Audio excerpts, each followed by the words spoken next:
Vamos lá, vamos em frente. Nesse vídeo a gente vai falar sobre o teorema do confronto, também conhecido como teorema do sanduíche. Esse nome mais informal, teorema do sanduíche, implica não, né? Sugere o design, digamos assim, desse teorema. Que ele é bem simples de entender graficamente, na realidade. Graficamente a gente tem uma clareza melhor sobre o comportamento desse teorema. Então, o que seria esse teorema do confronto? Tá? Ele seria utilizado para demonstrar alguns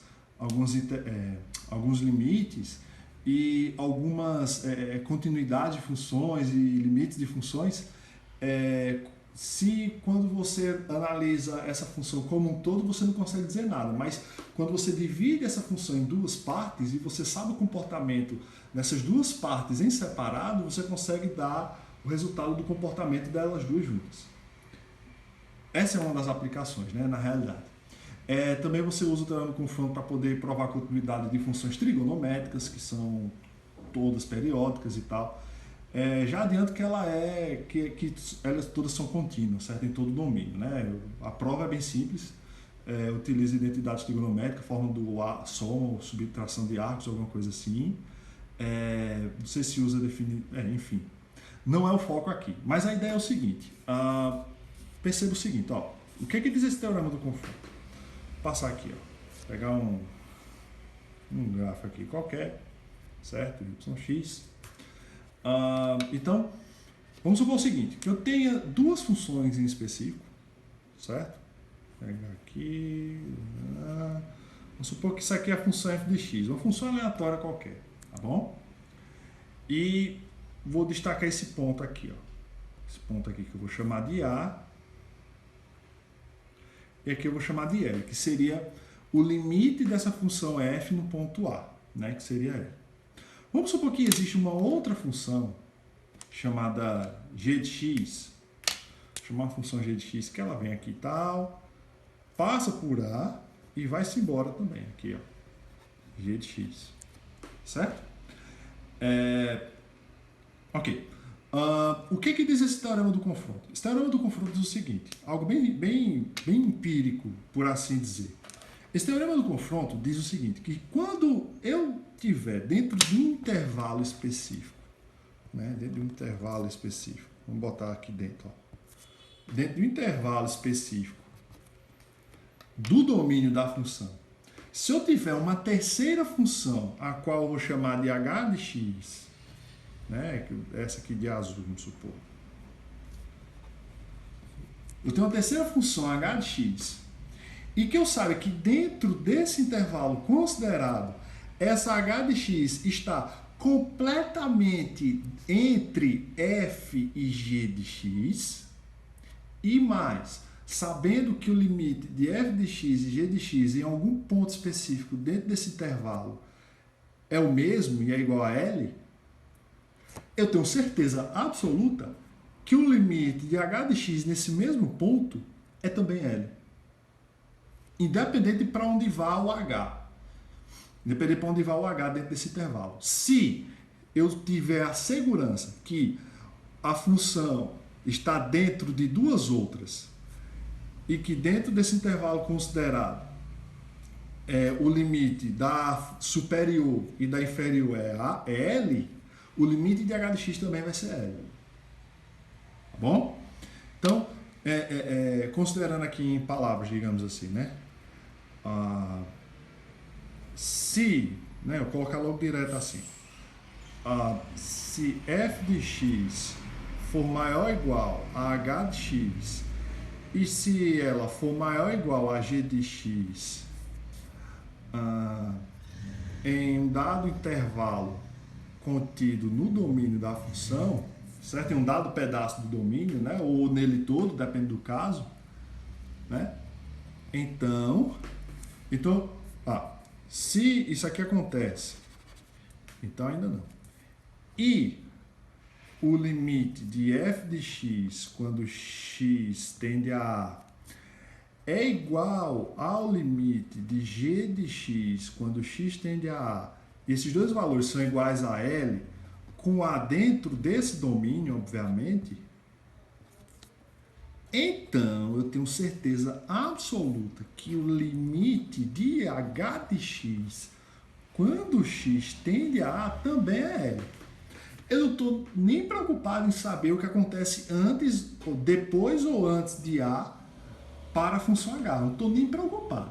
Se AH estiver entre f e g, estiver dentro do domínio dessa função, em um dado domínio, em um dado intervalo dentro do domínio dessa função, e eu tiver a segurança que em um ponto A os limites de f de x e g de x, ou seja, das funções superior e inferior, digamos assim, forem iguais a L, então eu tenho certeza que o limite de H que está entre elas, nesse mesmo ponto, também é L. Por isso que fala sanduíche, né? Porque você vê que você está meio que apertando as duas assim, né? Você está apertando assim, e cada vez que eu me aproximo de A, mais uma vez mais eu vou fechando até... Aí não tem para onde sair o H, vai ter que passar por ali. E, eventualmente vai ter que passar. Então eu tenho essa segurança aqui, tá? Se não entendeu, volta aí, troca ideia nos comentários, enfim. Estamos aí para aprender. Por que eu estou enunciando isso aqui? Porque o próximo tópico, que eu não escrevi no título, o próximo tópico a gente vai falar sobre os limites fundamentais. A gente vai falar sobre os limites fundamentais, certo? E o primeiro limite fundamental que eu vou falar, para se provar a veracidade dele, eu uso o teorema do confronto, certo? Vou dizer como é que se usa ele para esses propósitos, tá?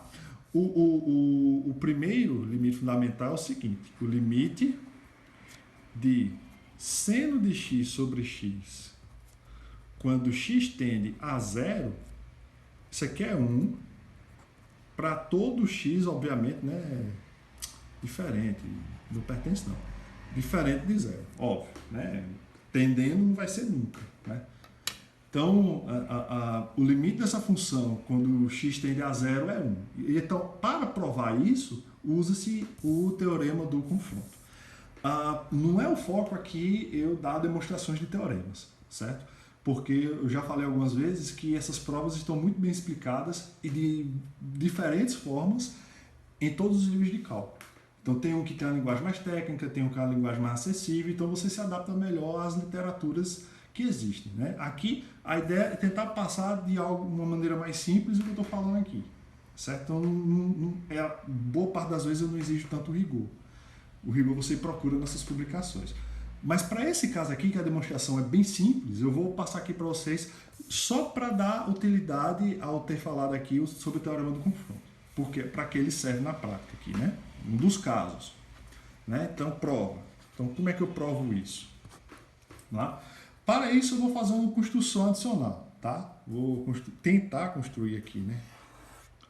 Um círculozinho aqui, né? Círculo trigonométrico, certo?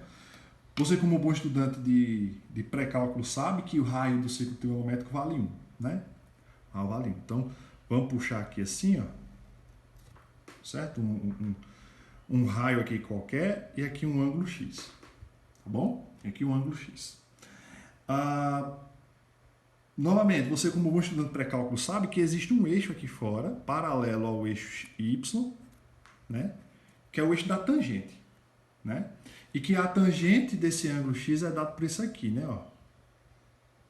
Né? É dado por esse bichinho aqui, ó. Aqui, então tem alguns pontos destacados que eu vou usar aqui. Aqui eu vou chamar de T, aqui A, certo? São pontos aleatórios. Aqui, ó. Esse ponto de toque aqui, ó, eu vou chamar de M, tá bom?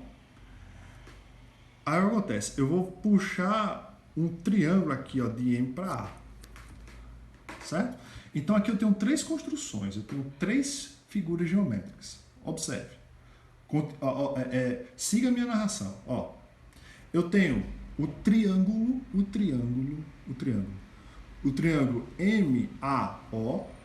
certo? MAO. Eu tenho o setor circular, também, né? MAO. Só que tem a diferença do triângulo para o setor, né? Triângulo é essa parte reta, o setor é esse cara aqui. Não é isso? É diferente. E eu tenho também o triângulo TAO. Entende? Vê, ó, eu tenho esse triângulo menorzinho, eu tenho esse setor aqui, ó, e eu tenho esse triângulo K, tá? Triângulo grandão, o setor e o triângulo menor. A área, concorda comigo, né? Porque é meio óbvio, que a área desse triângulo, note que a área do triângulo MOA, né? Eu vou botar para cá assim, que o O no meio é legal, é menor que a área do setor MOA, que é menor que a área do triângulo TOA. Concorda comigo? Por construção, né? A área desse triângulo menorzinho aqui é menor que a área desse setor, que é menor que a área desse triângulo maior, né? É óbvio isso, por construção. Agora, quem é a área do triângulo MOA? Ó, base vezes altura sobre 2, né? Quem é a altura? A altura nesse cara aqui, ó, que eu vou chamar M', né? Esse tracejado aqui. Então, ó, quem é a área desse triângulo? É base, né? OA, vezes a altura, M' sobre 2. Concorda? Base, altura, dividido por 2. Certo? Essa área é menor que a área do setor MOA, que é o mesmo conceito, certo? Só que você vai ver direitinho lá na geometria do ensino fundamental 2, ou até do primeiro ano do ensino médio, quando se estuda trigonometria, que a área do setor é a mesma ideia, só que a ideia da altura é o tamanho do arco aqui, certo? A base é OA, continua sendo. A altura, entre aspas, é esse cara aqui, ó, MA, certo? O arco MA, tudo isso por 2, tá bom? E isso é menor que a área do triângulo TOA. Base vezes a altura sobre 2. Tudo isso acontece, né? Então, vamos lá. Dá para a gente simplificar várias coisas aqui, né? O OA aparece nos 3 e o 2 também. Então, a gente pode cancelar, né? Pode cancelar e dizer que o MM' é menor que o arco MA, que é menor que o tamanho TA, que o segmento TA. Agora, quem é MM' na prática? Ó, concorda que esse MM' faz um outro triângulo aqui retângulo? Né? E aí, se você for um bom estudante de trigonometria, você vai ver que esse MM' é o seno do ângulo. É o seno de x. Isso aqui é o seno, né? Ó, cateto oposto sobre hipotenusa. Se a hipotenusa vale 1, então esse cara aqui é direto o seno de x. Tá bom? Esse cara é direto o seno de x. Isso é menor que quem? O arco MA, a gente aprende lá no primeiro ano também, que o arco é igual ao ângulo que o define. X. Vê que é muita coisa que é recorrente, cara. Então, o pré-cálculo nessas horas tem que ser muito bem feito. Muito, muito bem feito. Certo? Para poder ter essas inferências. E que é menor que esse segmento TA. O segmento TA é a tangente de x, como eu tinha falado para vocês no início, por construção. Certo? Então, vou puxar aqui para o outro lado. Né? Puxar para cá. Qual foi a conclusão que a gente teve? A gente teve que seno de x é menor que x, que é menor que tangente de x. Foi essa a conclusão que a gente teve. Né? Foi isso aqui. Então, dividindo tudo por seno de x, o que é que eu vou ter? Eu vou ter 1 aqui, né? 1, né? Seno de x dividido por seno de x é 1, que é menor que x sobre seno de x, que é menor, tangente não é seno sobre cosseno, né? Tangente é sempre sobre o cosseno. Então, aqui, vou fazer aqui de lado. Seno de x sobre cosseno de x, tudo isso dividido por seno de x, isso é seno de x sobre cosseno de x vezes, né, 1 sobre seno de x. Aí você corta, e aí sobra só o que em cima? 1 sobre cosseno. Então, o que acontece? Eu posso também fazer o seguinte, eu posso inverter essas frações, e quando eu inverto essas frações, eu inverto também o sentido da desigualdade, tá bom? Isso equivale a dizer o quê? A1 maior que seno de x sobre x, que é maior, agora sim, do cosseno de x. Certo? Tudo bem? Ó, então, como o limite de 1 quando x tende a 0 é 1 e limite de cosseno de x quando x tende a 0 também é 1, então o limite de seno de x sobre x quando x tende a 0 também é 1, por quê? Pelo teorema do confronto. Certo? Pelo teorema do confronto. Por quê? Eu já defini que seno de x sobre x está entre 1 e cosseno de x. Né? Pelas desigualdades aqui, né? Isso aqui quer dizer tal, isso aqui vem para cá. Certo?